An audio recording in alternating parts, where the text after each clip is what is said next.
Friends, welcome back to my channel. ನಾನು ಚೆನ್ನಾಗಿದ್ದೀನಿ, ನೀವೆಲ್ಲರೂ ಹೇಗಿದ್ದೀರಾ? ನನಗೆ ಸ್ವಲ್ಪ ಕೋಲ್ಡು ಮತ್ತು ಕೆಮ್ಮು ಆಗಿದೆ. ಆದರೆ ಮಾತಿನ ಪ್ರಕಾರ ಚೆನ್ನಾಗಿಲ್ಲ ಅಂದ್ರೂ ಚೆನ್ನಾಗಿದ್ದೀನಿ ಅಂತ ಹೇಳ್ಕೊಳ್ಳೋದು ಒಂದು ಒಳ್ಳೆಯ ಸಭ್ಯತೆ. ಅದಕ್ಕೋಸ್ಕರ ನಾನು ಕೆಮ್ಮು ಬರ್ತಾಯಿದ್ರೂ ಚೆನ್ನಾಗಿದ್ದೀನಿ ಅಂತ ಹೇಳ್ತಾಯಿದ್ದೀನಿ. ಇವತ್ತಿನ ವಿಡಿಯೋದಲ್ಲಿ ನಾನು ಡೈಲಿ ಲಾಗ್ ಮಾಡ್ತಾಯಿದ್ದೀನಿ. ಇವತ್ತು ನಮ್ಮ ಮ್ಯಾರೇಜ್ ಆ್ಯನಿವರ್ಸರಿ ಇದೆ. ಬೆಳಗ್ಗೆ ಬೇಗ ಎದ್ದು ಮನೆಯೆಲ್ಲ ಕ್ಲೀನ್ ಮಾಡಿ ದೇವ್ರ ಪೂಜೆ ಮಾಡಿ ದೇವಸ್ಥಾನಕ್ಕೆ ಹೋಗೋಕ್ಕೆ ಅಂತ ರೆಡಿ ಆಗಿದ್ದೀವಿ.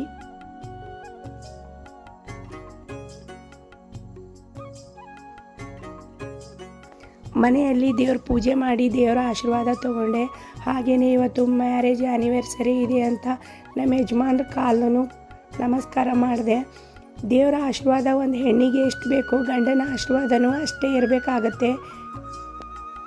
ಒಂದು ಸಂಸಾರ ಚೆನ್ನಾಗಿರಬೇಕು ಅಂತಂದರೆ ಗಂಡ ಹೆಂಡತಿ ಮನಸ್ಸು ಒಂದೇ ಇರಬೇಕು. ಬೇರೆಯವ್ರು ಹೇಳಿದ್ದನ್ನು ಕೇಳಬಾರ್ದು. ಮತ್ತು ಗಂಡ ಹೆಂಡತಿ ಇಬ್ಬರೂ ಅಕ್ಕಪಕ್ಕದವರನ್ನು ನೋಡಿ ನೆಂಟರಿಷ್ಟರನ್ನು ನೋಡಿ ಬದಲಾಗಬೇಕು. ನಾವು ಹಾಗೇ ಇರಬೇಕು ಅಂತ ಅನ್ಕೋಬಾರ್ದು. ಗಂಡ ಹೆಂಡತಿ ಅವ್ರ ಜೀವನದಲ್ಲಿ ಏನು ಬರುತ್ತೋ ಅದನ್ನು ಅನುಸರಿಸ್ಕೊಂಡು ಅನ್ಯೋನ್ಯದಿಂದ ಜೀವನ ಸಾಗಿಸಿದ್ರೇ ಆ ಕುಟುಂಬ ಸಂಸಾರ ಚೆನ್ನಾಗಿರುತ್ತೆ ಅಂತ ನನ್ನ ಭಾವನೆ. ಆ್ಯನಿವರ್ಸರಿಗೋಸ್ಕರ ನಾನು ಜಾಮೂನ್ ಮಾಡಿದ್ದೆ. ಅದನ್ನು ನಾನು ನಮ್ಮ ಯಜಮಾನ್ರಿಗೆ ತಿನ್ನಿಸ್ದೆ, ಅವರು ನನಗೆ ತಿನ್ನಿಸಿದ್ರು. ಇಬ್ಬರು ಸೇರಿ ನಮ್ಮ ಪಾಪುಗೂ ತಿನ್ನಿಸ್ದ್ವಿ. ನೋಡಿ, ನಮ್ಮ ಪಾಪುನೇ ವಿಡಿಯೋ ಮಾಡ್ತಾ ಇದ್ದಾಳೆ. ಎಷ್ಟು ಬೇಗ ದೊಡ್ಡವಳಾದ್ಲು ನೋಡಿ ನನ್ನ ಮಗಳು. ಖುಷಿಯಿಂದ ಜೀವನ ಸಾಗಿಸಿದ್ರೆ ಟೈಮ್ ಹೋಗಿದ್ದೇ ಗೊತ್ತಾಗಲ್ಲ. ಕಷ್ಟ ಸುಖ ಎಲ್ರಿಗೂ ಬರುತ್ತೆ. ಆದರೆ ಸುಖ ಅನ್ನೋದು ಜಾಸ್ತಿ ನೆನಪಿಸ್ಕೋಬೇಕು. ಕಷ್ಟ ಅನ್ನೋದು ಅಲ್ಲಲ್ಲೇ ಮರೆತು ಬಿಡಬೇಕು. ಅದನ್ನು ತುಂಬ ನೆನಪಿಸ್ಕೊಳ್ಳೋದು, ತುಂಬ ಅದನ್ನೇ ಯಾವಾಗಲೂ ಯೋಚನೆ ಮಾಡ್ತಾ ಇರೋದು ಮಾಡಬಾರ್ದು. ಕಷ್ಟ ಬಂದಾಗಲೆಲ್ಲ ಆವಾಗಲೇ ಸ್ವಲ್ಪ ಸ್ವಲ್ಪ ನೆನಪಿಸ್ಕೊಂಡು ಅಲ್ಲಲ್ಲೇ ಮರೆತು ಹೋಗ್ಬಿಡಬೇಕು. ಇಲ್ಲಿ ಪಾಪು ಹ್ಯಾಪಿ ಆ್ಯನಿವರ್ಸರಿ ಅಪ್ಪ ಅಮ್ಮ ಅಂತ ಹೇಳ್ತಾ ಇದ್ದಾಳೆ. ಹಾಗೆಯೇ ನಮ್ಮ ಯಜಮಾನರು ಬೇಕ್ರಿಗೆ ಹೋಗಿ ಕೇಕ್ ತರೋಕ್ಕಂತ ಹೋಗಿದ್ದಾರೆ.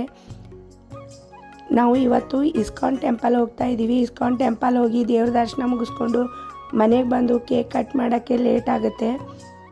ಅದಕ್ಕೋಸ್ಕರ ಇವಾಗಲೇ ಕೇಕ್ ತಂದು ಫ್ರಿಜ್ಜಲ್ಲಿ ಇಟ್ಟರೆ ನೈಟು ಸ್ವಲ್ಪ ಲೇಟಾಗಿ ಬಂದ್ರೂ ಆರಾಮಾಗಿ ಕೇಕ್ ಕಟ್ ಮಾಡ್ಬೋದು ಅಂತ. ನೋಡಿ ಕೇಕ್ ಯಾವ ಥರ ಇದೆ ಅಂತ. ನಮಗಿಂತ ದೊಡ್ಡವರು ಇರೋರು ನಮಗೆ ಆಶೀರ್ವಾದ ಮಾಡಿ, ನಮಗಿಂತ ಚಿಕ್ಕವರು ಇರೋರು ವಿಶ್ ಮಾಡಿ. ನಿಮ್ಮೆಲ್ಲರ ಆಶೀರ್ವಾದ ನಮ್ಮ ಮೇಲೆ ಇರಲಿ. ನನಗೆ ತುಂಬ ಕೋಲ್ಡ್ ಆಗಿದೆ ಮತ್ತು ಕೆಮ್ಮಾಗಿದೆ. ಕೆಮ್ಮು ಕೋಲ್ಡು ಇರೋ ಕಾರಣ ಧ್ವನಿನೂ ಕೂತ್ಕೊಂಡಿದೆ. ಹಾಗಾಗಿ ನನ್ನಿಂದ ಎಷ್ಟಾಗುತ್ತೋ ಅಷ್ಟು ವಾಯ್ಸ್ ಕೊಟ್ಟಿದ್ದೀನಿ. ಇವಾಗ ದೇವಸ್ಥಾನಕ್ಕೆ ಹೋಗೋ ವಿಡಿಯೋಕ್ಕೆ ವಾಯ್ಸ್ ಕೊಡಲ್ಲ. ಆದಷ್ಟು ನನ್ನ ವಿಡಿಯೋಗಳನ್ನು ನೋಡಿ ಸಪೋರ್ಟ್ ಮಾಡಿ.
ಪ್ರತಿ ವರ್ಷವೂ ಅಷ್ಟೇ ನಮ್ಮ ಮ್ಯಾರೇಜ್ ಆ್ಯನಿವರ್ಸರಿ ದಿವಸ ನಮ್ಮ ಕೈಲಾದಷ್ಟು ನಮಗೆ ಎಷ್ಟಾಗುತ್ತೋ ಅಷ್ಟು ಯಾವುದಾದ್ರೂ ದೇವಸ್ಥಾನದಲ್ಲಿ ಅನ್ನದಾನಕ್ಕೆ ಅಂತ ದುಡ್ಡು ಕೊಡ್ತೀವಿ. ಜಾಸ್ತಿ ದುಡ್ಡು ಕೊಡ್ತೀನಿ ಅಂತಲೂ ಹೇಳ್ತಾ ಇಲ್ಲ, ದುಡ್ಡೇ ಕೊಡ್ದೇನೆ ಇರ್ತೀನಿ ಅಂತಲೂ ಹೇಳ್ತಾ ಇಲ್ಲ. ನನ್ನ ಅನುಗುಣ ನಮ್ಮ ಶಕ್ತಿ ಅನುಸಾರ ಎಷ್ಟಾಗುತ್ತೋ ಅಷ್ಟು ಅನ್ನದಾನಕ್ಕೆ ಅಂತ ಸ್ವಲ್ಪ ದುಡ್ಡು ಕೊಡ್ತೀನಿ ಅಷ್ಟೇ. ಇವತ್ತಿನ ವಿಡಿಯೋ ನಿಮಗೆಲ್ಲ ಇಷ್ಟ ಆದರೆ ದಯವಿಟ್ಟು ಲೈಕ್ ಮಾಡಿ, ಶೇರ್ ಮಾಡಿ, ಕಮೆಂಟ್ ಮಾಡಿ ಮತ್ತು ಸಬ್ಸ್ಕ್ರೈಬ್ ಆಗಿ. ಮುಂದಿನ ವಿಡಿಯೋ ಜೊತೆ ಮತ್ತೆ ಸಿಗ್ತೀನಿ. ಧನ್ಯವಾದಗಳು.